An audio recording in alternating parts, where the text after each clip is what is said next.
Aujourd'hui âgé de 80 ans, le célèbre chanteur Jacques Dutronc s'est confié au micro de RTL, et évoque notamment son rapport à la mort, qu'il assure voir arriver. Jacques Dutronc se montre bien fataliste.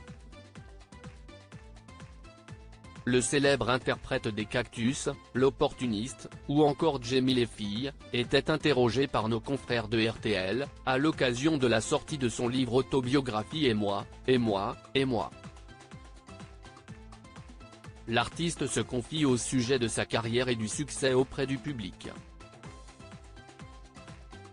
Une surprise pour celui qui n'était pas prédestiné à la musique. Mais, aujourd'hui âgé de 80 ans, le père de Thomas Dutronc, évoque aussi le temps qui passe et son appréhension de la mort.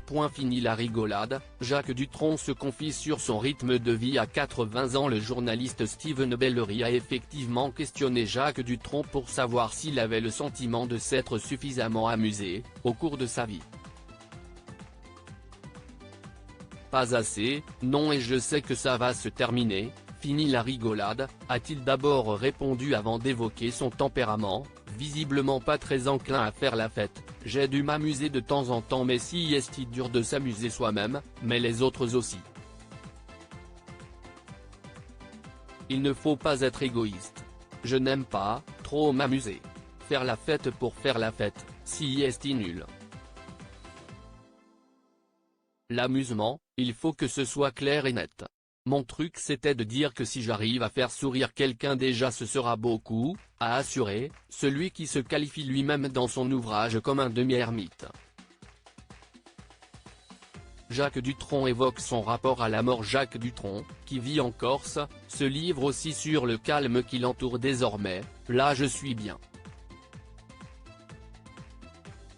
Il n'y a pas grand monde mais je ne suis jamais vraiment seul, il y a mes chats mais ils ne me parlent pas, si est-il bizarre, a-t-il plaisanté avant de poursuivre, le silence est très appréciable, mais on arrive vers la dépression rapidement je crois, malgré soi.